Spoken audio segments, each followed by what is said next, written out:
Hi, this is Stephanie Gilbert with Ergoprise from Austin, Texas. Does this position and this desk look like yours?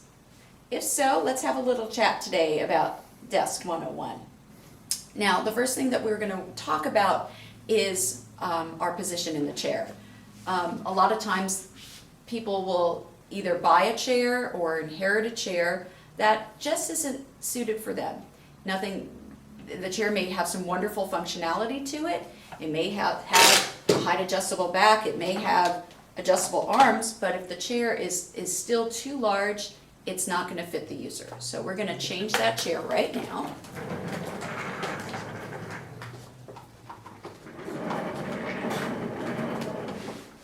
To something that's more suited. Now, for demonstration purposes, we're using an electric height adjustable desk, and we have it at 29 inches. Most contract furniture is between 29 and 30 inches.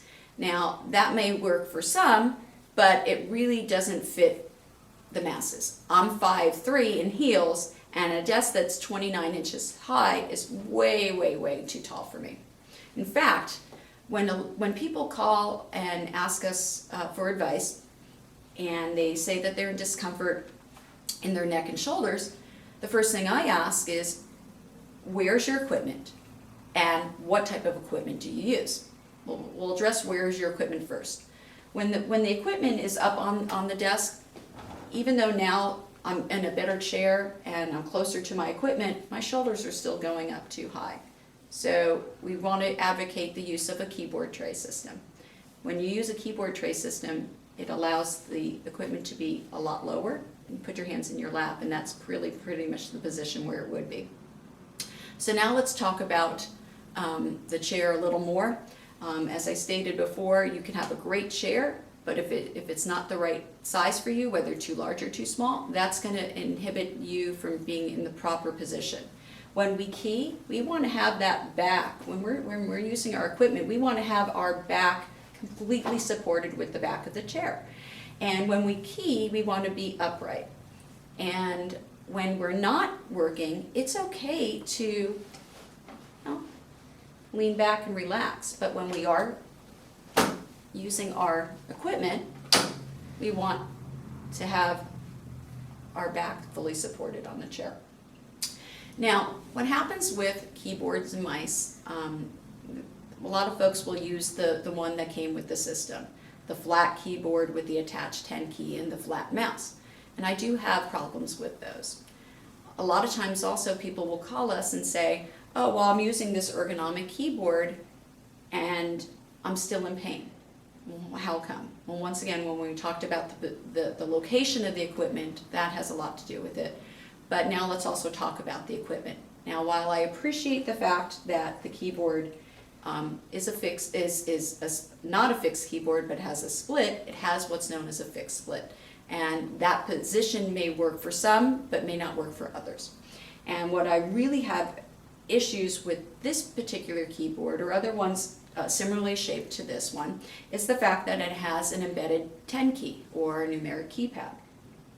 Now, a lot of times folks don't even realize is that if they're not using a keypad anyway, they don't need it. And if they do use a lot of numeric entry jobs or tasks, we can use a standalone numeric keypad. The issue that we have with the keypad being part of the keyboard is that most people are right-handed. There are a few people like me who are left-handed, but the majority of folks are right-handed. And then they're going to have to reach over the 10 key to get to the mouse. And there's reach, and there's reach, and there's reach. And over time, that reach in that improper flat position of using the keyboard and the mouse can cause discomfort. In fact, if I were to take my measuring tape to see how much I'm reaching over to get to that mouse, I'm looking at 9 inches, and that's a lot. So what we want to do is that we want to have small equipment that is slightly smaller and closer to us, but more importantly, it's going to be also where our bodies are on the equipment. So for demonstration purposes, I'm going to have my camera person in just a moment as I stand up, show you something very interesting. I'm going to stand up right now, and I'm going to pretend that I am using a keyboard and a mouse, and it's a flat keyboard and a mouse. And now I'm keying, and I'm mousing, and I'm reaching, and I'm keying, and I'm reaching. And what I tell folks is, stay in that position, and almost immediately when you're in that flat position, you're starting to feel discomfort along the forearms and up to the shoulders. And now even just bring that position down with your arms at your side. Now, we don't normally keep our bodies in that position. And once again, by keeping it in that flat position, I'm feeling pressure right now on my forearm. But all I just tell folks is just relax. And when I relax, and if I bring my hands up, you see that now I'm in a different position. So since we're all in different thank you, Mr. Cameraman. Since we're all in different shapes and sizes, it's really our most natural position when we key and mouse really should be at about a 35 to 45 degree angle. And once again, it's going to vary from person to person based on their body types. So although yes, the keyboard says it's ergonomic, it still isn't right.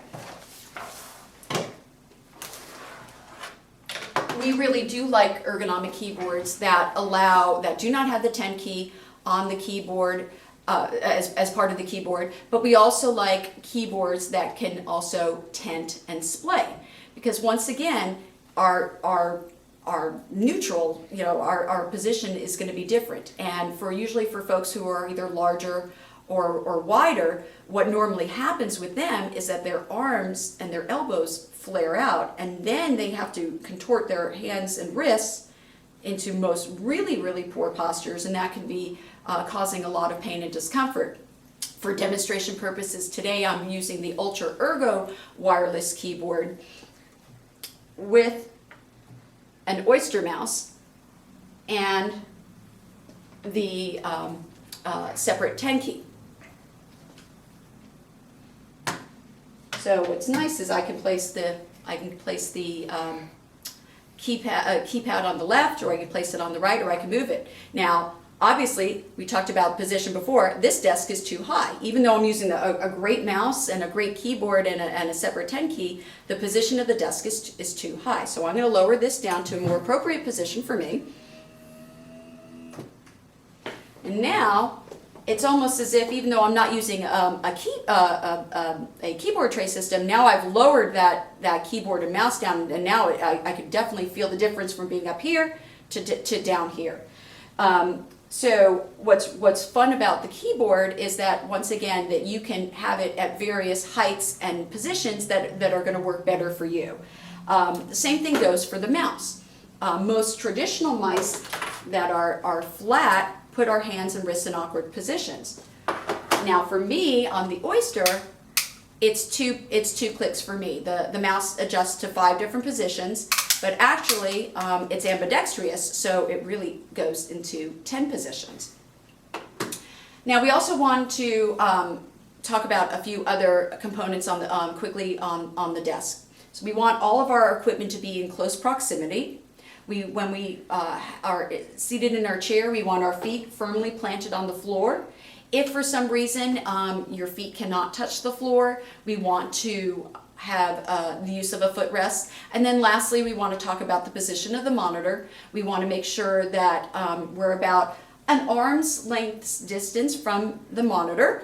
And also not just about the distance, but where our eyes visually look at that LCD display. We want our eyes to be at the top 1/3 of the monitor. Now this right now is too low for me, so I'm going to just raise that up just a bit, and yeah, that's just about right.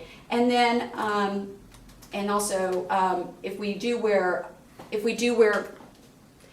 glasses, then that's going to be an issue that we'll have to adjust it. And speaking about adjustments, my monitor just fell, which means that I need to slightly adjust and recalibrate it. I do not have an Allen wrench in front of me, but I would be doing that in just a moment. Anyway, so to wrap things up, we want to make sure that everything on our desk is the right equipment at the right location. If you have any questions, give us a call at Ergoprise.